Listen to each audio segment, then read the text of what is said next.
укусила змея. След чуть-чуть только заметен. Газинур Исламов из деревни Бахчисарай Мензелинского района этот день запомнит навсегда. Мужчина хотел вспомнить вкус детства и собрать крапиву для супа. Сначала задел за сорняк, и чуть-чуть кровь пошла. И чуть-чуть лизнул языком, думаю, сорняк, кровь остановился. Кровь не остановился, потому что смотрю, там эта змея проползла в гнездо.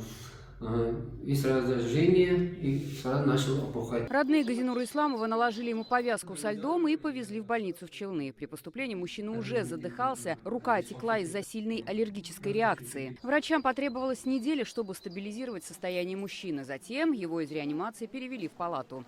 Была произведена иммобилизация конечности, продолжалась инфузионная терапия и антикоагулянтная терапия. Пациент доволен, в дальнейшем будет наблюдаться в поликлинике. Спасибо нашим врачам.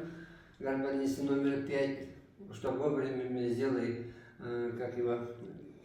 противоядие, и работникам реанимации и нашим лечащим врачам.